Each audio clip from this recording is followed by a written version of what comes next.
Deixa eu compartilhar essa telinha ali, peraí. Tab, aqui, Microsoft Power BI.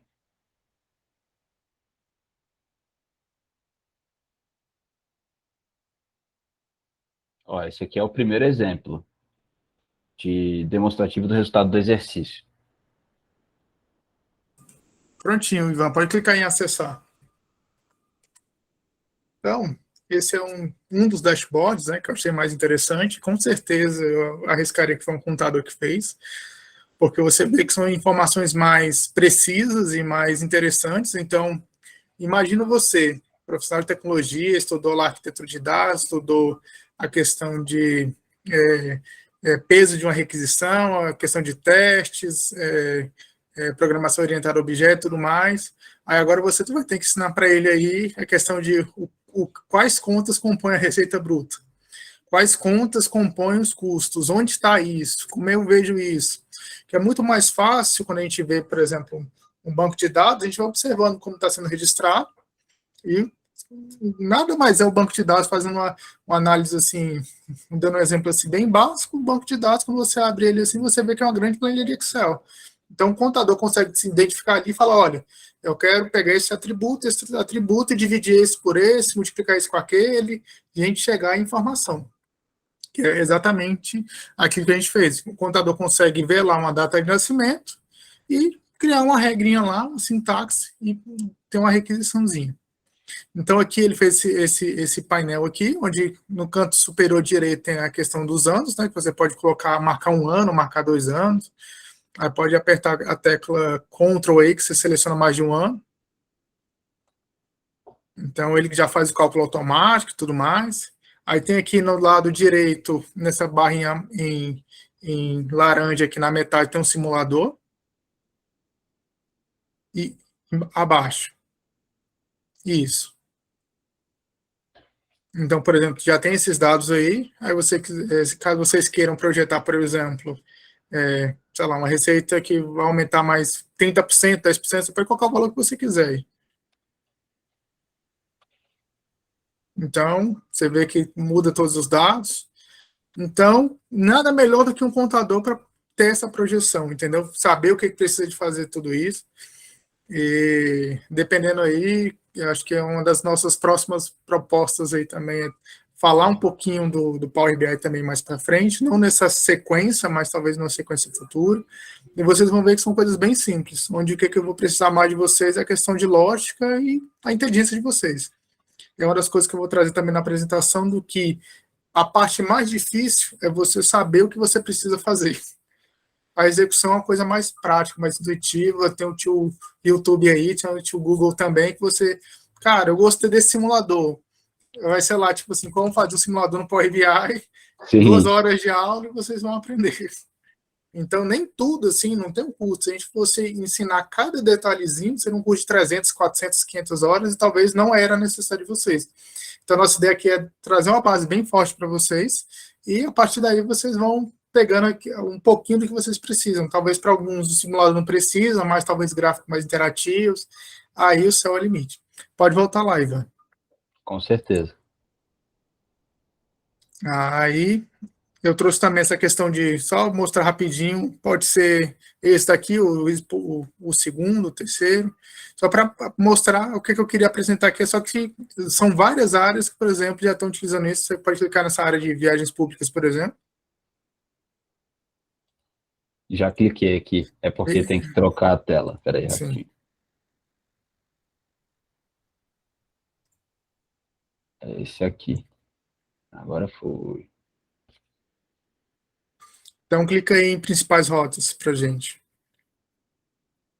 Aqui, o pessoal pegou, eu acredito eu que da API, de dados abertos de passagens aéreas. Com certeza. Então, o pessoal aí tem a questão de áreas de passagem de serviço público, onde tem os maiores trechos, a gente consegue fazer alguns filtros aí. Mas se você já puder abrir, puder abrir o próximo aí, só para mostrar também o próximo, qual pode ser um dos dois esportivos aí. Que a minha ideia que eu quero mostrar para vocês é que vocês observam que é uma ferramenta que é utilizada nessa questão de visualização por diversas áreas. Eu posso ali montar uma DRE, posso ali montar balanço, posso montar ali alguns simuladores. Eu sou da área ali de logística, beleza, posso criar um dashboard de logística. Beleza, eu sou da área esportiva de análise esportiva. Por exemplo, agora a CBF utilizou a questão do Power BI na questão de algumas análises ali de desempenho de jogadores, cruzar alguns dados e tudo mais. Então aqui, por exemplo, é um dashboard, aqui nesse meio aqui tinha um vídeo do gol no YouTube, mas acho que talvez tiraram um vídeo, alguma coisinha assim, mas você pode colocar aqui em competição, por exemplo. Competição, aqui, boa. E aí tu escolhe a competição, aí tem Vamos um botar fanático, aqui, com certeza um São Paulino, né, dos gols do Rogério Ceni. Aí você vamos coloca aí botar Libertadores, pô, Libertadores é Libertadores, difícil. isso. Aí já colocou aí já os locais aqui, já tem um mapinha da onde foi os gols, como foi o gol, né, no caso aqui, se você quiser clicar em cima de algum pontinho, não é nem clicar, é só colocar em cima. Aí, ó, esse aqui foi Palmeiras e Tigres. Isso. Não, calma, Não, volta lá. acho que tem que clicar fora aqui. Não, só clicar lá de volta. Isso. Eu queria só que você encostasse mesmo. Ah, Isso. boa, esse aqui foi La Paz e foi lá. pênalti. Isso.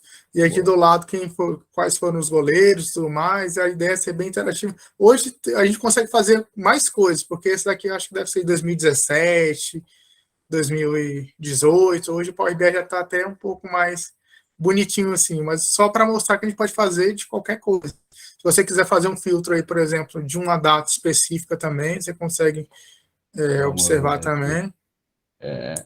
Dos anos 2000 para frente. Isso. Vamos ver. É porque aqui tem um filtro ainda, né? Não. Foram só 8. Copa Libertadores. Tira lá o filtro da Copa Libertadores. Vamos botar só 8, coitado de mim, né? Eu nunca me resugou em nenhum lugar. Aqui, eu botei amistoso aqui agora. Sim. Acho que aqui eu tiro o filtro, né? Limpar seleções aí. Ó. De 2000 até 2015 foram 67 pênaltis e 45 de falta. Isso. Isso, ainda fez um com bola rolando. Isso. Este bola rolando eu queria saber qual era. Seria interessante ter um filtro. Mas o que eu quero mostrar para vocês é que essa página de análise de dados a gente consegue fazer de diversas áreas. E, como eu falei, o mais legal quando a gente fala até de Data Lake, Data Warehouse, é que a gente consegue brincar com vários repositórios de dados e fazer indicadores, fazer várias coisas assim. Pode voltar à apresentação lá, Ivan. Muito obrigado.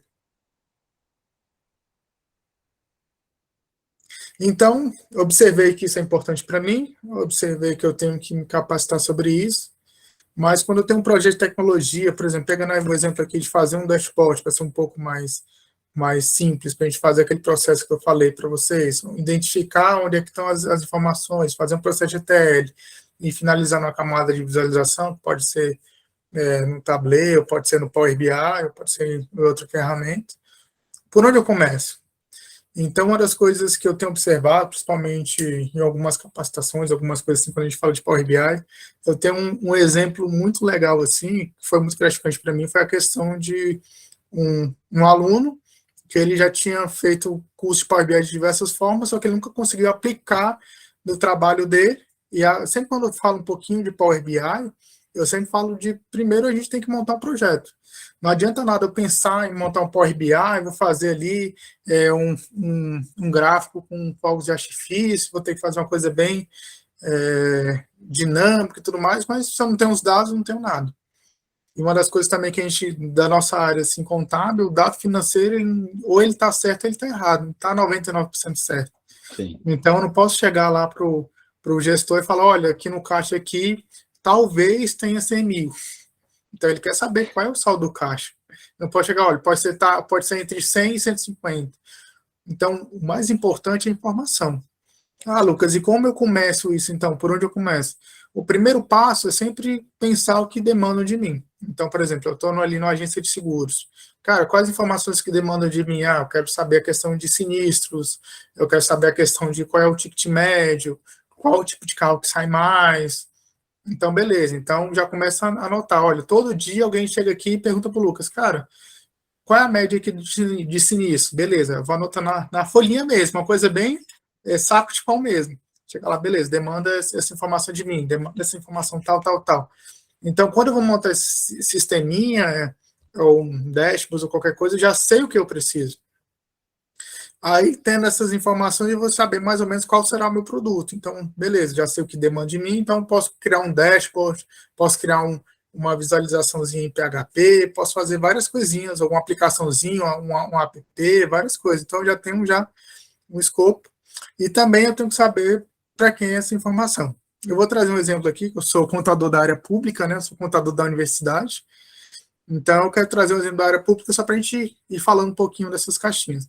E se alguém tiver alguma dúvida, alguma coisinha assim, também pode me interromper. Pode passar.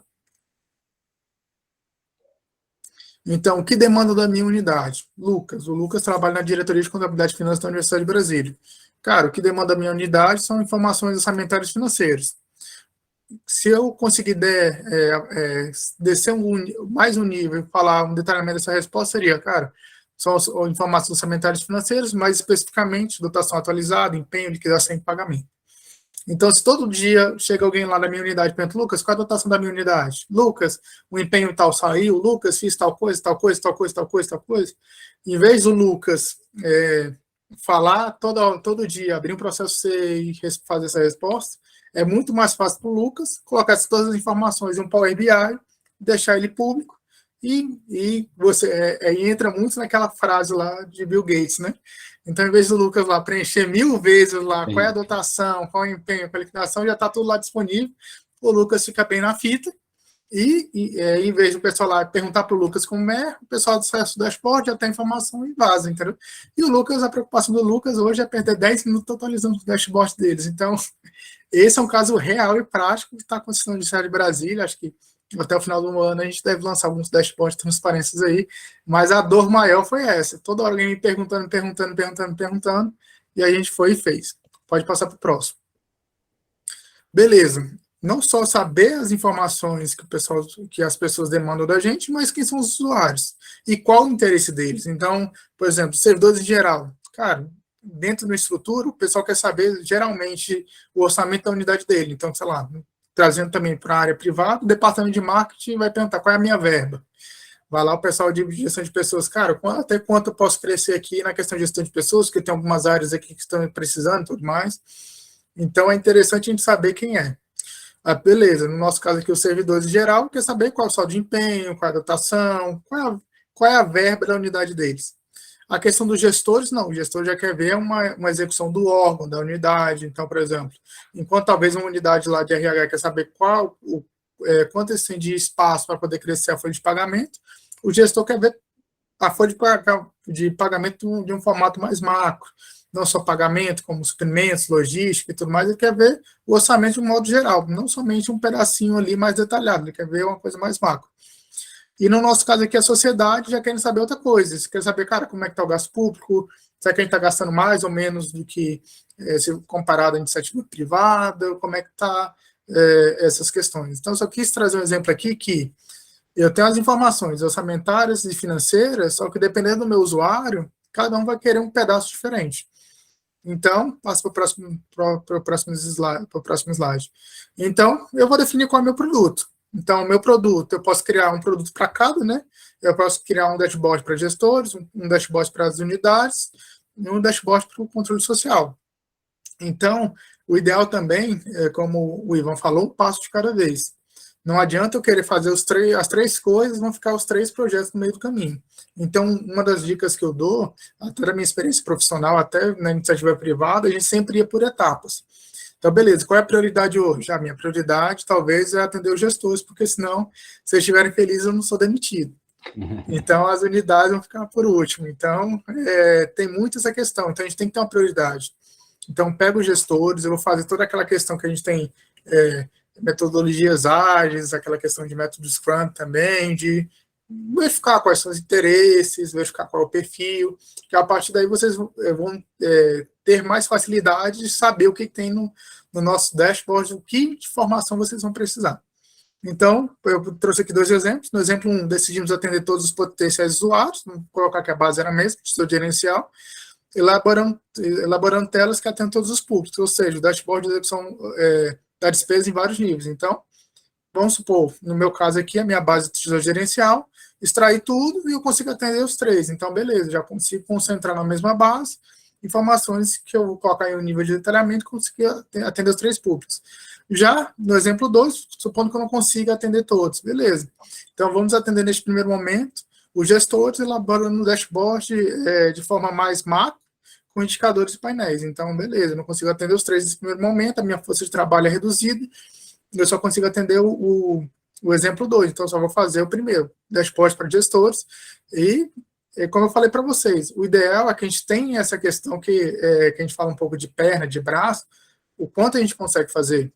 Então, o ideal é que comece a sair do papel e, já dando um exemplo aí para a vida privada, cara, sejam realistas com as demandas de vocês. Não adianta a gente prometer um mundo e não entregar nada. Tem uma analogia muito legal, que é a questão da Mega Sena, que eu também aprendi na Accenture e eu achei legal pra caramba. Que é, por exemplo, você chegou lá, conferiu as 6 dezenas lá e você pensou que ganhou na Mega Sena. Então, você viu, acertou lá os 6 números, ficou louco. Na segunda-feira, você chega na caixa, vê lá, e você não acertou a cena, você acertou a quina. Você confundiu 6 com 7 ali na emoção e, infelizmente, ou felizmente, né, acertou a quina. Você estava na expectativa de ser milionário, você estava com a expectativa que você ganhou 50 mil. Por mais que você colocou 50 mil no bolso, você está frustrado. Agora, analogia contrária, né? Você foi lá, conferiu também da mesma forma, só que você acertou uma quadra, ia ganhar R$800. E agora você foi lá na caixa e viu que não era R$800, era 50 mil, porque você acertou a quina. Como você está? Você está muito feliz, cara, porque eu tinha 800, agora eu tenho 50 mil. Os dois ganharam a mesma coisa. Qual dos dois está feliz? Então, qual dos dois está chateado, está frustrado, tudo mais? Então, é uma das coisas que a gente vai aprendendo também um pouco com malícia, é que a gente promete uma coisa realista, mas a gente sempre tende, nos projetos, oferecer uma coisa um pouco menor para surpreender.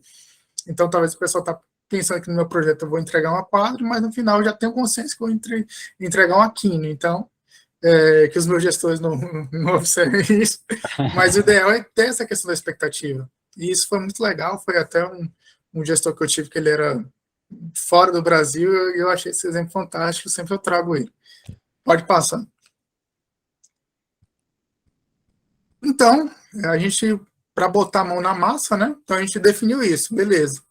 A gente definiu mais ou menos o escopo do que eu quero fazer, e como é que eu começo a desenhar no saco de pau mesmo, assim.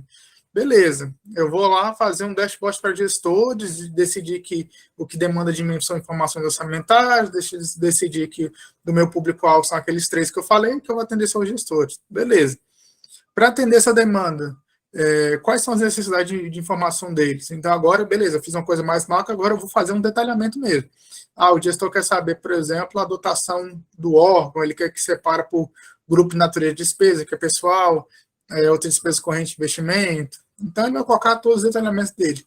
Uma das coisas que ele me pergunta é qual é o percentual de orçamento executado. Então, eu tenho ali um indicador. E eu vou colocando bem detalhado mesmo. Ele sempre me pede isso, sempre pede aquilo. Pergunta para o colega do lado, cara, o que estão pedindo da gente? É isso. Beleza. Vi que tudo que isso preciso, onde é que estão esses dados de tudo que isso preciso? Beleza. Então eu tenho que mapear as fontes de dados. Então, vou lá, beleza, as informações estão onde? Estão todos no Tesouro Gerencial, que é um sistema do Serviço Público Federal.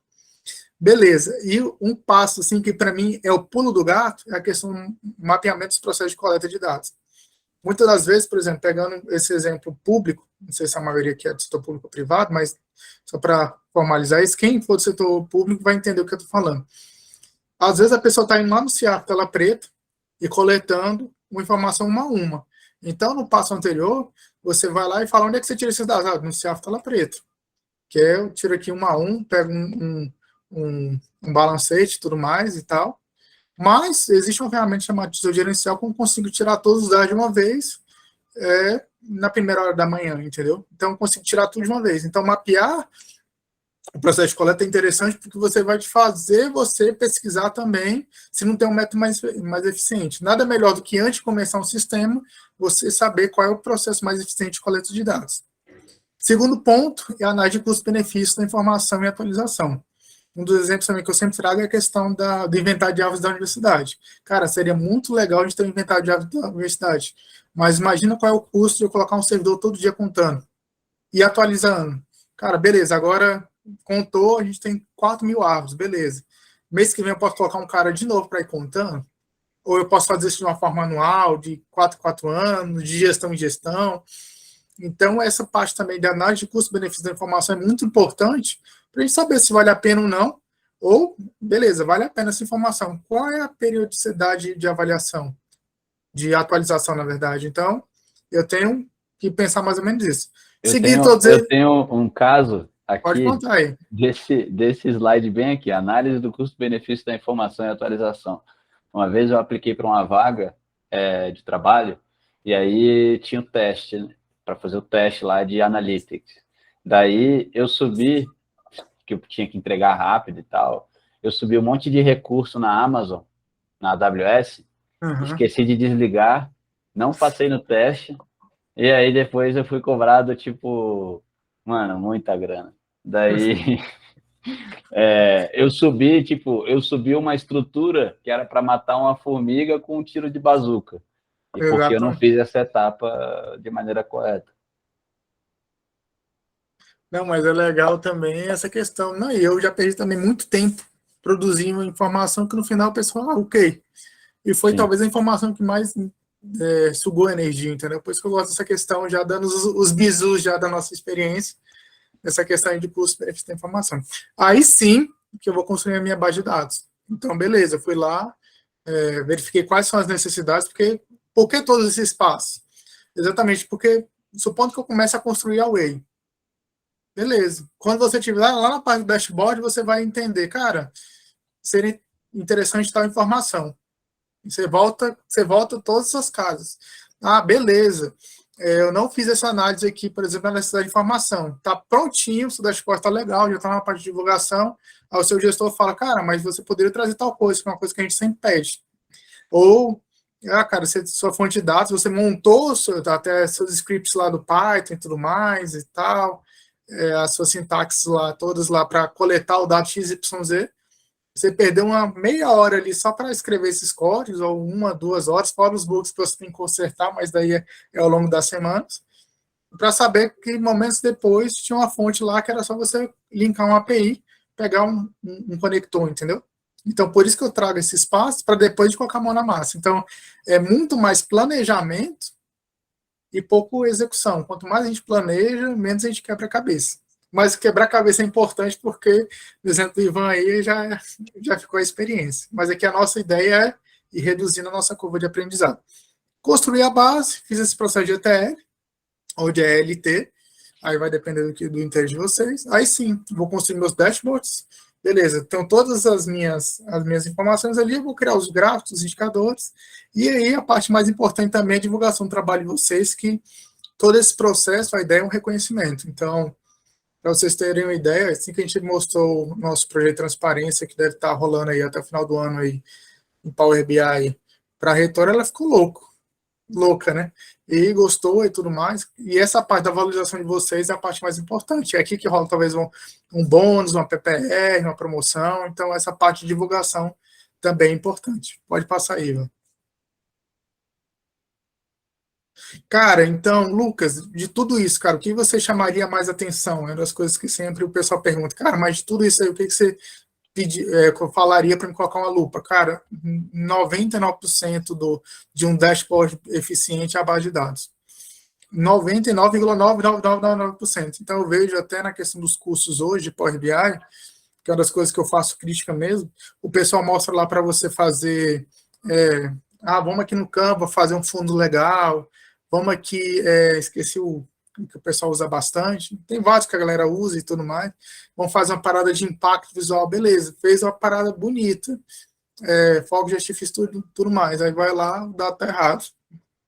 O processo de tomada de decisão falhou, porque não adianta nada, tá bonito, eu preciso saber o saldo do caixa para pagar uma conta, e tá lá que eu tenho 100 mil, eu vou passar aqui no Internet Bank, não, beleza. Então, fiz toda uma programação, vou pagar 70% da folha agora, vou fazer isso, vou pegar empréstimo, fazer tudo mais. Aí, quando você vai lá, tá em saldo suficiente. Ou então, sobrou, e eu tomei a decisão de pegar um empréstimo a um custo X, sendo que, entendeu? Então, foquem muito nessa questão de base, de montar os relacionamentos, de montar tudo, porque vocês vão observar que até na construção de dashboards, vocês vão observar que é mais fácil. O mais difícil é deixar toda a informação no mesmo lugar e organizar ela. O resto, cara, é usar a criatividade. Beleza, vou criar indicador de, por exemplo, orçamento executado. Beleza, se for no caso público aqui. Quer saber liquidade de dotação. Então, aí o céu é o limite da criatividade, porque está ali. E vocês vão observar que quando a parte de vocês estão redondinha, bonitinha, cheirosinha ali, cara, alguém te pede alguma coisa diferente. Você vai, e se a gente cruzar atributo tal com atributo tal? Beleza, você vai lá e faz 5 minutos, 3 minutos. Então, um processo um pouco mais eficiente.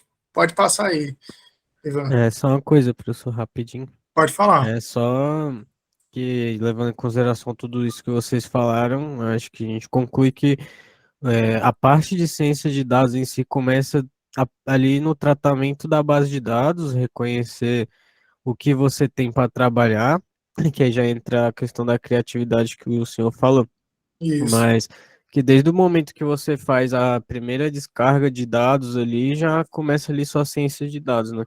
E quanto mais clean, quanto mais limpo, digamos assim, você deixar a sua base, mais fácil vai ser para gerar um indicador ou coisa do tipo. Sim. Exatamente. E Pode falar, Ivan. eu diria assim, ó, no dia a dia, 80% do trabalho é fazendo ETL, ELT, enfim, tratando dados. E 20% do trabalho é fazendo a parte do dashboard. O dashboard ele é a pontinha do iceberg. E aí a gente tem dentro das organizações diversas especialidades, né, que trabalham com dados e tal. E aí tem uma brincadeira muito engraçada que depois eu acho o meme ali para mandar para vocês, que é uma capivara enorme embaixo assim, e aí tá escrito engenheiro de dados. Daí é o cara que vai tratar, fazer todo o serviço sujo, e aí em cima tem uma capivarinha menor, em cima da capivaria maior, chamado cientista de dados. Então, a grande verdade é que a gente tem que, mesmo sendo contador, né, mesmo sendo profissional contábil, a gente tem que aprender a parte da engenharia de dados, que é o que a gente vai fazer aqui bastante. Por quê? Porque, veja, eu tenho uma empresa que, na minha área, né, que é de tecnologia, 90% dos meus desenvolvedores, eles vão estar focados no produto. Qual que é o produto? O produto é processar pagamento, o produto é documento fiscal, armazenamento de documento fiscal, o produto é empréstimo, o produto é o internet banking, enfim. Então, os engenheiros de dados e todos os times de dados vão estar focados no produto. Por que eles vão estar focados no produto? Porque eles são profissionais caros, são profissionais que estão sendo assediados o tempo inteiro para ganhar em dólar, então a empresa quer sugar o tempo inteiro no produto, que é o que traz receita. Então, na iniciativa privada, né? O que traz receita é o seu produto. Então, você vai focar todo o seu time de tecnologia para trabalhar em cima do produto. E aí é que entra a nossa oportunidade porque contabilidade é uma área de back-office. A gente só trabalha dentro de uma companhia para fazer a contabilidade quando ela fica muito grande, porque a maioria das empresas, antes de ficar muito grande, terceiriza a contabilidade. Então, quando você entra numa empresa para trabalhar com contabilidade, você tem que ter essa noção de que o que é receita para uma área de back-office? Economia de custo. E o que é economia de custo na folha? Você ser capaz de fazer... Bom, o cara não tem que contratar 3 pessoas, um engenheiro de dados, um analista de dados e um contador. Ele contrata uma pessoa só, paga um salário bom e você faz os três serviços. Você faz a engenharia de dados, você faz a análise de dados e você ainda pode assinar o balanço. Exatamente. E você tocou num ponto muito interessante aí, que é nessa questão até da remuneração assim. Cara, é isso. Se você conseguir, principalmente, conversar, então, por exemplo, supondo que chega uma pessoa nova, mas você já tem ali uma noção do que está rolando, você consegue até repassar para ele. Então, você consegue ali, como vai falar, saber se comunicar. Em algum momento, por exemplo, beleza, você está vendo que está tendo alguma inconsistência no seu dashboard lá, você já começa a ter uma suspeita, entendeu? Como se fosse um diagnóstico médico. Então, até nessa questão de saber conversar também se você conseguir cobrir toda essa cadeia, você vai ser um profissional muito, muito bem remunerado mesmo, assim. Mas se você souber também só conversar também, já é um grande adianto. Saber pedir, entendeu? Sim. Saber como os processos funcionam para você fazer a encomenda do jeito certo. Exatamente. E a questão da ETL, o Ivan já falou, então a gente já pode até passar para o próximo slide aí. Agora é essa parte aí, então. A minha parte é essa aí, agora eu sou um espectador também aí, aproveitar bastante aí para aprender com o Ivan aí, que eu, nesse processo aí só de construção aí, cara, valoriza muito o Ivan aí, porque é um cara diferente, e o tempo dele aí é muito valioso aí. E uma das coisas que eu achei mais legal aí é essa pegada, que a gente se encontrou, no caso aqui, eu sou professor voluntário, então eu recebo total de nada da universidade para dar aula, mas é uma coisa que eu faço muito feliz. E encontrar outro louco também, que faz a mesma coisa, é muito legal também. Fica pensando assim que não é só você. Então, aproveita bastante aí, que espero ter contribuído com vocês aí, nessa parte um pouco mais teórica. Agora é só ser espectador aqui e apreciar essa aula do Ivan aí, que é um cara que tem muito para compartilhar com a gente. Muito obrigado aí, Ivan. Valeu, professor Lucas. Bom, pessoal, agora a gente vai falar um pouco mais específico sobre a GCP, né? E aí a gente vai começar a botar a mão na massa e vocês vão ver que é bem mais simples do que parece. Por quê? Fazer essa parte de estruturação de dados para uma área de back-office é muito mais simples do que você fazer a estruturação de dados do produto, né? Porque são necessidades completamente diferentes. E dentro dessa ótica de estruturar dados de back-office, principalmente contabilidade, finanças, etc., a GCP, que é a Google Cloud Platform, ela é a mais tranquila. Eu já trabalhei com a AWS e com a GCP. Nunca trabalhei com a Azure, que é a outra bem grandona, que é a da Microsoft. E a GCP é a que é mais tranquila, assim, disparado. E aí tem esse conceito de cloud, né? E eu demorei um tempo para entender, porque eu tive uma experiência profissional muito longa numa instituição que não utilizava cloud.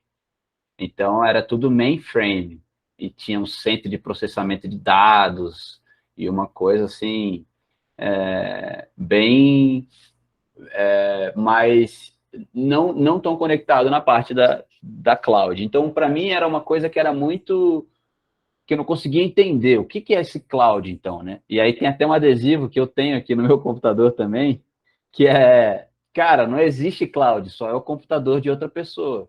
E isso é pura verdade, né? Se a gente for pegar essas três marquinhas que estão aqui à esquerda, né? O que são essas marquinhas? Elas são, eu quero tentar achar aqui aquela coisinha que fica... mas, enfim, acho que eu não vou conseguir. O que são essas marquinhas aqui?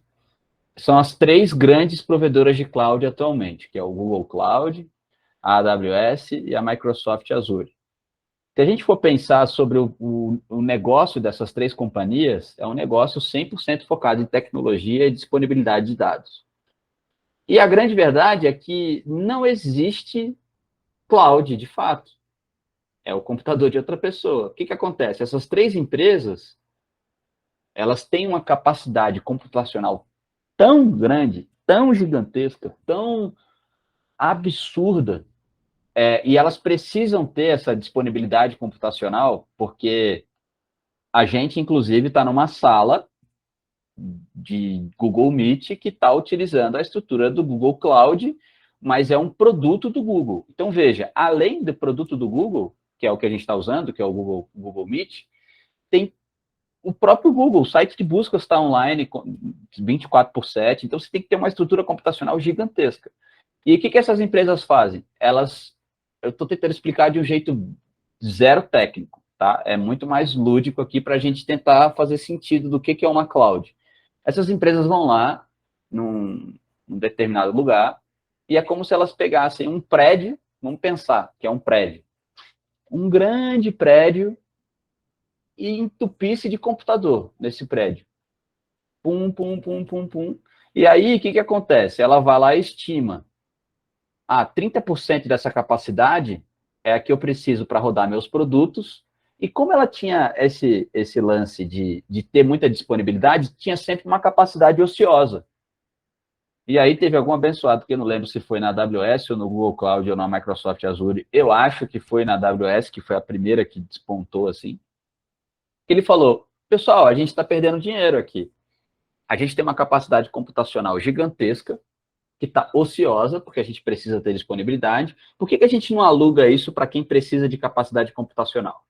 E não tem grana para poder comprar um prédio de computador. Tcharam, isso é a cloud. Então, por exemplo, o Spotify, ele é um dos maiores clientes do Google Cloud.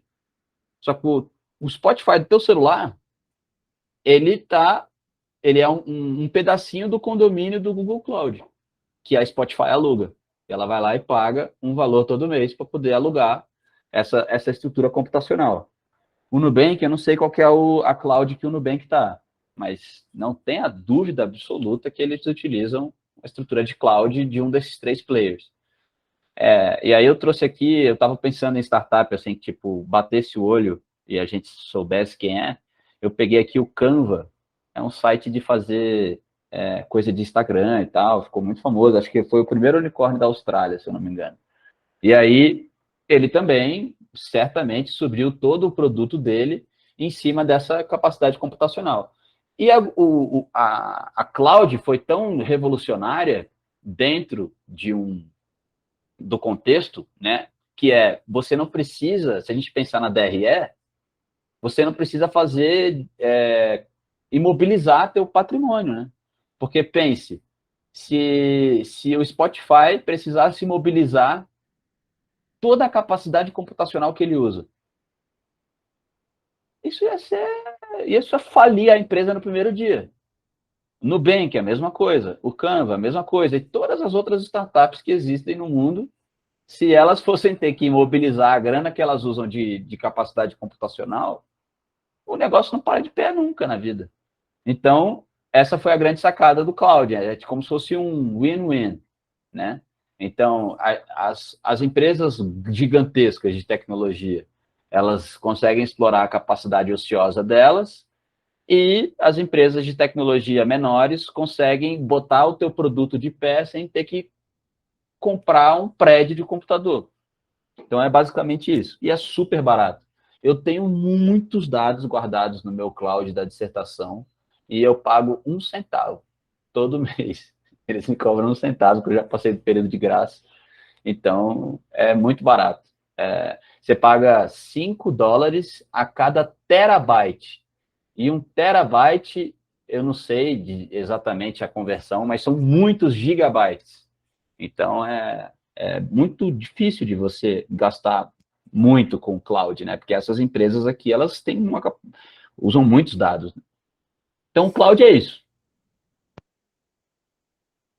E aí, por que a gente vai utilizar o Google Cloud Platform? A gente está falando tudo de teoria ali, né? Agora a gente está vindo um pouquinho mais para a prática. Porque, na minha experiência, a Google Cloud Platform, ela foi a mais amigável para o objetivo de back-office, que é você rodar uma folha de pagamento, você rodar um sistema de planejamento, você conseguir fazer a análise do balancete que sai do ERP, né, lá da contabilidade do SAP, por exemplo, que é o mais comum ali. Então, porque a Google Cloud Platform, ela nasceu toda integradinha. E aí, se você for parar para pensar, faz sentido essas coisas serem tão bem feitas, porque são exatamente esses produtos que as pessoas que estão no Google utilizam. Eu sou um grande admirador do Google. Então, quando a gente fala de Extract Transform, a gente está falando dentro da estrutura do Google Cloud Platform e dentro da nossa realidade de back-office, que a gente não precisa complicar para atingir o objetivo, a gente só precisa atingir o objetivo. O Collaboratory é uma espécie de caderno online, onde a gente vai escrever os códigos em Python, que é a linguagem de propósito geral mais tranquila que eu já trabalhei, muito mais tranquila do que Java, do que JavaScript, principalmente por conta das bibliotecas. E a gente tem dentro da estrutura do Google Cloud o BigQuery. O que o BigQuery ocupa dentro da teoria que o Lucas passou para a gente? Ele ocupa o lugar de um data warehouse e, ao mesmo tempo, de um data mart, né? E aí vai mais ou menos do que você está estruturando dentro do teu BigQuery. E aí, por que é importante a gente salvar os nossos dados dentro de uma tabela e não em arquivos físicos?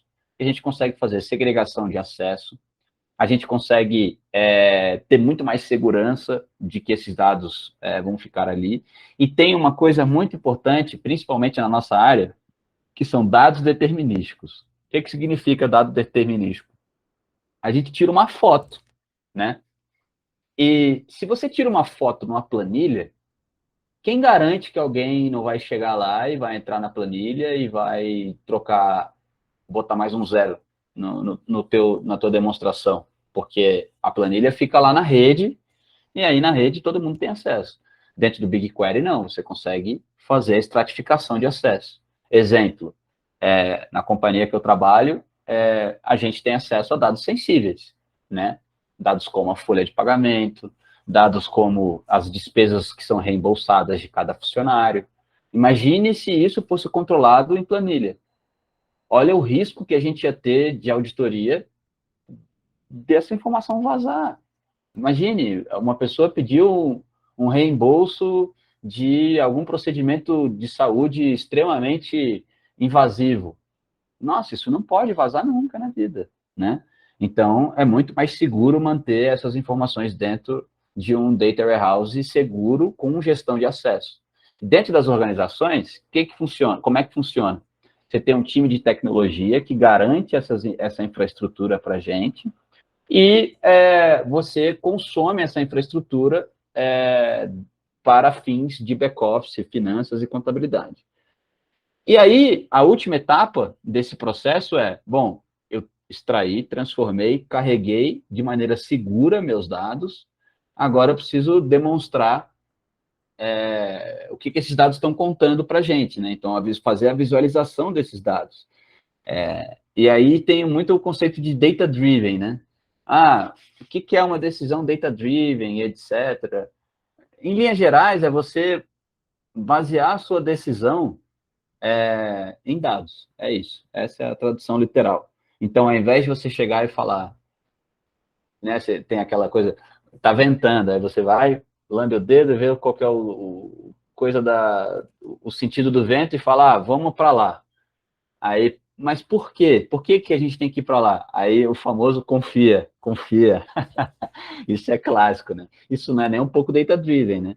E aí, enquanto que uma decisão data-driven desse mesmo jeito seria botar um sensor que vai medir de que lado que vai o vento, e aí você bota ele para medir lá e você fala, eu medi durante 30 dias, o vento está indo sempre para lá. Então, se a gente for ter que ir para lá, a gente vai ter que ir para essa direção, porque o vento sobe para lá e eu medi que o vento sobe para lá. Então, isso aí seria data-driven. E aí, as nossas visualizações, ao contrário do que muita gente pensa, elas têm que ser as mais simples possíveis. Porque quando a gente vai se comunicar com a audiência, a gente vai se comunicar com uma audiência que não entende nada de visualização de dados, que são os stakeholders. Quem são os stakeholders? CFO, o pessoal de fundo, uma galera geralmente muito mais experiente. Então, o pessoal não tem uma conexão tão grande com tecnologia. Então, o que a gente tem que alcançar com a visualização de dados é gerar plano de ação. O que é gerar plano de ação? Eu tenho que demonstrar num gráfico, um gráfico de série temporal, e a pessoa consegue olhar aquele gráfico de série temporal e falar, opa, minhas vendas estão caindo. É isso. Fundo simples, transparente, corzinha de boa. Eu acredito bastante em que o objetivo de você trabalhar com dados é você gerar plano de ação. E aí, quando a gente precisa fazer uma divulgação, né, um relatório de tipo um ITR lá, que a gente sobe na parte de RI, daí a gente chama o pessoal do design, passa os dados para eles, o pessoal do design que faz os infográficos, daí é uma outra área. né? Uma área de design de dados e tal, mas o objetivo de finanças e contabilidade é entregar a informação que gera plano de ação. Então, essa aqui é a estrutura que a gente vai trabalhar. E aqui, pessoal, são essas ferramentas, olhando para a realidade da GCP, perceba o seguinte, a gente falou lá da teoria, e agora a gente está lentamente caminhando aqui para a prática. Isso aqui é uma arquitetura de dados voltados para back-office, usando a estrutura da GCP. E vocês vão ver que é muito mais simples do que parece. Então, eu posso ter, por exemplo, o que eu estou chamando aqui de inputs internos, que é, dentro de uma companhia, já pode existir dados dentro do Data Warehouse operacionais. Quantidade de clientes, quantidade de vendas, isso tudo são dados mais operacionais, né? A quantidade de visitantes no site, dados mais da operação ali. Você tem muitos dados que são controlados em planilhas ainda, né? Porque, às vezes, principalmente na realidade das fintechs, você cresce muito e aí tem alguns processos que não crescem tanto quanto deveriam, principalmente o back-office, porque você está 100% focado no produto. É o teu produto que gera receita, né? Então, a gente consegue, utilizando essa arquitetura, organizar a casa para conseguir fazer o processo de ingestão de dados ser mais confiável. Então, você pode ler dados de Google Sheets, do BigQuery, você pode, dentro de um script no Colab, que é o que a gente vai fazer com os dados da CVM, você consegue ler dados de API, ler dados de flat files, ler dados que estão disponíveis na URL, dados do Bacen, dados do sistema de séries temporais do Bacen, dados do CVM, você consegue extrair aquela pesquisa lá que a gente pegou as vagas da Cata Online, tudo com o Python, fazendo lá o chupacabra lá do site. E aí, a gente vai trabalhar esses dados dentro de um script no Colab, e aí a gente vai lá e vai escrever esses dados tratados no nosso Data Warehouse, certo? Escreveu na camada de dados tratados, isso tudo a gente vai ver na prática. Escreveu na camada de dados tratados, a gente tem 3 caminhos de visualização de dados, e são 3 audiências diferentes. A audiência que quer consumir um dashboard, ela é diferente da audiência que quer consumir uma apresentação com esses mesmos dados, que é diferente da audiência que quer consumir esses dados de maneira analítica numa planilha. Vamos lá, se eu pudesse dar nome aos bois aqui. Quem quer consumir o dado analítico na planilha? O gestor daquela área, porque ele, mais do que ninguém, sabe como modelar esses dados para explicar o resultado dele. Então, ele vai querer esse dado mais analítico possível. Se eu entregar um dash para ele, ele não vai querer. Ele vai querer o dado analítico que ele quer fazer do jeito dele. E a gente entrega para ele do jeito que ele quer. Quando eu estou falando de um dash aqui, eu estou falando da alta administração da companhia, assim, não é o gestor operacional, é a diretoria, C-level, investidores, né? Então, vai olhar o dash para poder ficar fazendo os cliques, etc. E quando eu estou falando de entregar uma apresentação, eu estou falando dos investidores, tipo uma empresa como a TOTUS, que é uma empresa de capital aberto, tem lá um RI, você não vai disponibilizar um dashboard para os teus investidores na tua área de RI. Você vai disponibilizar uma apresentação. Todos aqueles relatórios que a gente vê das companhias, vamos pegar a demonstração contábil da TOTUS, por exemplo. Foi alguém da área de FP&A, /controladoria, /contabilidade, que fez aquela apresentação ali, junto com um time de design, para poder fazer os infográficos. Então, para aquela audiência, você tem que entregar um arquivo em PDF. Não adianta você entregar um dashboard, porque ela não vai querer um dashboard. Então, a gente tem que estar preparado para esses 3 tipos de audiência, né? E a gente consegue fazer tudo isso usando a arquitetura do Google. Um carinha que a gente não vai conseguir falar aqui, porque ia confundir a cabeça de vocês, é o Google Apps Script.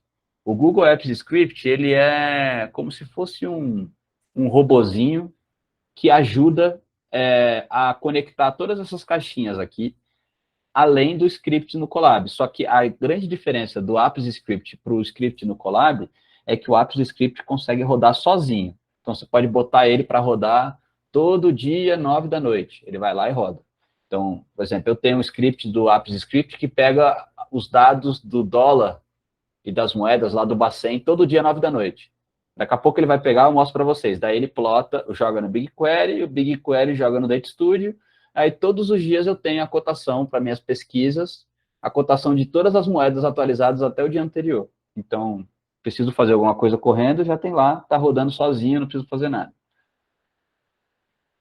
Então agora, pessoal, vamos fazer uma pausa, a gente vai até 10h30, só que dentro dessa pausa, eu preciso que vocês garantam o seguinte, se alguém não recebeu o e-mail, me avisa, mas eu mandei o e-mail para todo mundo que estava confirmado na lista, né? Então, para que a gente faça isso sem cobrança, não vai ter nenhum tipo de cobrança. A gente vai precisar que todo mundo que está aqui tenha uma conta @gmail.com, e aí, se vocês não tiverem, eu vou mandar o link agora na conversinha, e que vocês façam o download do dataset das Olimpíadas. Ah, Ivan, pô, tu tá falando de contabilidade, finanças e tal, e a gente vai trabalhar com Olimpíada. É porque a gente vai ver tanto conceito novo de tecnologia, de programação e etc., que se a gente colocasse direto uma demonstração contábil, ia ficar mais difícil ainda, entendeu? Porque a gente ia estar com duas interseções funcionando ao mesmo tempo, numa coisa que talvez a maioria não viu ainda. Então eu peguei o tema das Olimpíadas porque é uma coisa mais lúdica que a gente vai conseguir trabalhar sem, tipo, todo mundo sabe qual que é a graça da Olimpíada, né? Você compete, vê lá se ganha primeiro, segundo ou terceiro, e tem todos os dados das Olimpíadas lá para a gente trabalhar. Então, a gente vai trabalhar com esses dados para ser um pouco mais lúdico. Então, vamos fazer o seguinte, a gente vai aqui, vamos parar até, são 8h48 agora, a gente volta só umas 9h15, mas aí a gente volta, faz uma pausa agora e tal, o pessoal levanta, pega uma coisinha para comer e tal, mas aí às 9h15 a gente volta garantindo que a gente criou essa conta aqui de quem não tem o Gmail, beleza?